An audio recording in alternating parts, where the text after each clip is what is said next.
Hello, it's Randi Rhodes. Here's a clip from our show, and go to randyrhodes.com for the whole thing and a podcast. Buy a stinking podcast. Believe it. Knock, knock. Who's there? It's a figment of your imagination. Randi Rhodes Show. Turn up your mind. It wasn't a perfect campaign. There is no such thing. But I was on the way to winning until the combination of Jim Comey's letter on October 28th and Russian WikiLeaks raised doubts in the minds of people who were inclined to vote for me but got scared off. And the evidence for that intervening event is, I think, compelling, persuasive, and so we overcame a lot in the campaign. We overcame an enormous barrage of negativity, of false equivalency, and so much else. But as Nate Silver, who doesn't work for me, he's an independent analyst, but one considered to be very reliable, has concluded, if the election had been on October 27th, I'd be your president. And it wasn't. It was on October 28th, and there was just a lot of funny business going on around that. And ask yourself this, within an hour or two of the Hollywood Access tape being made public, the Russian theft of John Podesta's emails hit WikiLeaks. What a coincidence. So, you just can't make this stuff up. So, did we make mistakes? Of course we did. Did I make mistakes? Oh my gosh, yes, you'll read my confession and my request for absolution. But the reason why I believe we lost were the intervening events in the last 10 days. And I think you can see I was leading in the early vote. I had a very strong, and not just our polling and data analysis, but a very strong assessment going on across the country about where I was in terms of, the necessary both votes and electoral votes. And she did beat him by 3 million votes in the popular vote. So is this helping us or is this hurting us? Because yesterday, Hillary sat down with Christiane Amanpour at the Women to Women International Conference and was interviewed for 1 hour and said, yes, we had done things wrong and no campaign is perfect. But the two intervening events that caused a scaring off, if you will, of likely Hillary voters in swing states was the Russian interference in our election and the pinpointing of those people via the internet, their IP addresses, targeting them with negative ads about Hillary Clinton and scaring them, and also the Comey memo that said that he had gotten Anthony Weiner's computer. No forensics had been done on that computer, but that the New York Bureau of the FBI and the New York Police Department, who had seized this computer, was telling him that there were hundreds of thousands of emails from Hillary Clinton, some of them looked to be classified, on Anthony Weiner's computer, and Comey needed to send a letter to the oversight committee that he had testified to and the intelligence committee that he told, if anything changes, I will update you. He had to write a letter to them to tell him that this had happened. And he did. And today, my boyfriend Comey testified at the Senate Judiciary Oversight Committee, who really just does oversight on the FBI. But of course, people just, people who are on that committee could not resist asking him questions about the closed investigation into Hillary Clinton's email. And so he actually said something today. He said many things today in this hearing. And one of the things he said was that he felt mildly nauseous when he was put in the position of having to decide what to do about this information his department now possessed regarding Anthony Weiner's computer. And he understood that he had to update Congress or conceal it from Congress. And for him, it was a nauseating decision. But he chose. Why was it necessary to announce 11 days before a presidential election that you were opening an investigation on a new computer without any knowledge of what was in that computer? Why didn't you just do the investigation as you would normally with no public announcement? Yeah, great question, Senator. Thank you. October 20th. Thank you. May I have another? 27th, the investigative team that had finished the investigation in July, focused on Secretary Clinton's emails, asked to meet with me. So I met with them that morning, late morning, in my conference room, and they laid out for me what they could see from the metadata on this fella Anthony Weiner's laptop that had been seized in an unrelated case. What they could see from the metadata was that there were thousands of Secretary Clinton's emails on that device, including what they thought might be the missing emails from her first 3 months as Secretary of State. We never found any emails from her first 3 months. She was using a Verizon BlackBerry then, and that's obviously very important because if there was evidence that she was acting with bad intent, that's where it would be in the first 3 months. But they weren't there. Look, can I just finish my answer, Senator? Yeah. And so they came in and said, we can see thousands of emails from the Clinton email domain, including many, many, many from the Verizon Clinton domain, BlackBerry domain. They said, we think we got to get a search warrant to go get these. And the Department of Justice agreed we had to go get a search warrant. So I agreed. I authorized them to seek a search warrant. And then I faced a choice. And I've lived my entire career by the tradition that if you can possibly avoid it, you avoid any action in the run-up to an election that might have an impact, whether it's a dog catcher election or President of the United States. But I sat there that morning, and I could not see a door labeled no action here. I could see two doors, and they were both actions. One was labeled speak, the other was labeled conceal. Because here's how I thought about it. I'm not trying to talk you into this, but I want you to know my thinking. Having repeatedly told this Congress, we are done and there's nothing there, there's no case there, there's no case there, to restart in a hugely significant way, potentially finding the emails that would reflect on her intent from the beginning and not speak about it would require an act of concealment, in my view.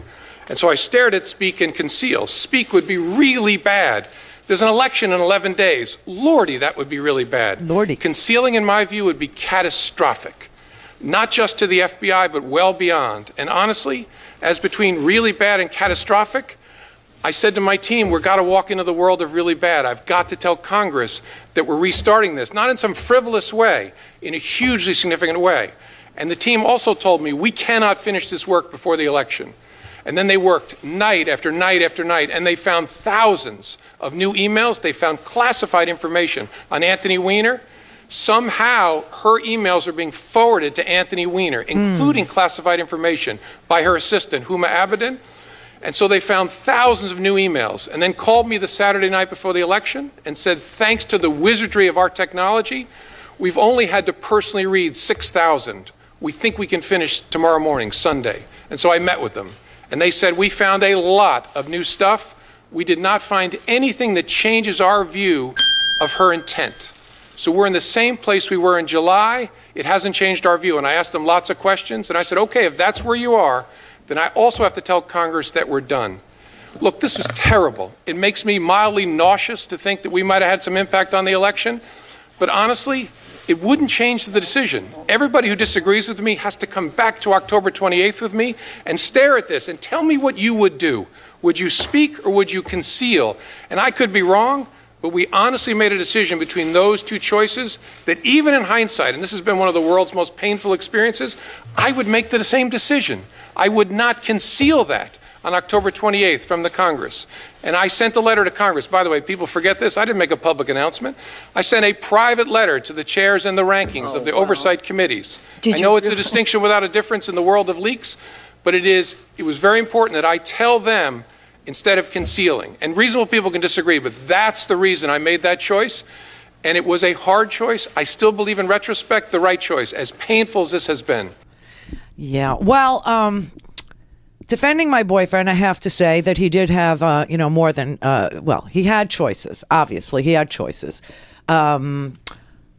Obviously, people inside the NYPD and the New York FBI seized Anthony Weiner's computer. Somehow, what's important about this testimony is somehow, and there was no description of how, these duplicates, which is what they were, and new emails from her BlackBerry from her first 3 months, the missing emails, were on Anthony Weiner's computer somehow. No one knows who put them there. Now, I think the investigation is looking at who put them there. And that part of the investigation is not closed. The part of the investigation that is closed is the Hillary Clinton email portion. But the question of who put these duplicate emails on Anthony Weiner's computer is not over. Comey also talked about that today. And it was pretty damn interesting. Patrick Leahy asked him about, are you still looking at Rudy Giuliani? I commented, as I explained earlier, on October 28th in a letter that I sent to the chair and rankings of the oversight committees that we were taking additional steps in the Clinton email investigation because I had testified under oath repeatedly that we were done, that we were finished there. With respect to the Russia investigation, we treated it like we did with the Clinton investigation. We didn't say a word about it until months into it. And then the only thing we've confirmed so far about this is same thing with the Clinton investigation, that we are investigating. And I would expect we're not going to say another peep about it until we're done. And I don't know what will be said when we're done, but that's the way we handled the Clinton investigation as well. Let me ask you this. During your investigation into Hillary Clinton's emails, a number of surrogates, like Rudy Giuliani, claimed to have a pipeline to the FBI. He boasted that, and I quote, numerous agents talked to him all the time, close quote, regarding the investigation. He even said that he had insinuated he had advance warning about the emails described in your October letter. Mm-hmm.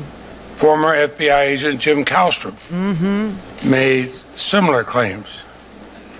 Now, either they're lying, or there's a serious problem within the Bureau. Did anybody in the FBI during this 2016 campaign have contact with Rudy Giuliani about the Clinton investigation? I don't know yet. But if I find out that people were leaking information about our investigations, whether to reporters or to private parties, there'll be severe consequences. Did you know of anything from Jim Kallstrom? Same answer. I don't know yet. You know anything from other former agents? I don't know yet. But it's a matter that I'm very, very interested in. But you are looking into it? Correct. Correct. He's looking. Listen, Rudy Giuliani is definitely not off the hook. Neither is James Kallstrom, who was sitting there doing, analysis on the faux news, which is like devoid of people now. Everybody's gone. Bill Shine is gone. They're all gone. There's no one left except for Sean. The dumb as a rock Hannity. He's still sitting there, but he'll be gone too. Now, I will say all that in defense of my boyfriend. However, why did he choose to send a non-classified notice to Congress? Why didn't he notify Congress that he had come upon this computer? Forensics were currently being done. He had no idea if these were duplicates or whatever, which is what he put in the letter, but classified that letter. Now, if that letter was classified, surely it would have leaked, but not as quickly as it did because it wasn't classified. That's what I believe Dianne Feinstein wanted to ask him as a follow-up question. It is an interesting, thing. However, Hillary Clinton is being mocked by the media, including the CNN, who is covering this investigation into the interference in our elections by the Russians, into whether or not there was collusion or cooperation, the Trump aides, the Carter Page angle. They are covering the Roger Stone angle. I mean, they're covering that story pretty well. And yet, I'm very disappointed to tell you that they mocked her for saying that she would have been our next president had this election been conducted on October 27th, the day before Comey put out that letter. I believe that that's true. So why are they mocking her? Stop it. She's irresistible, I guess. Clear for takeoff. Force. Air Force. RandyRhodes.com. Go to randyrhodes.com for the whole thing and a podcast. Buy a stinking podcast.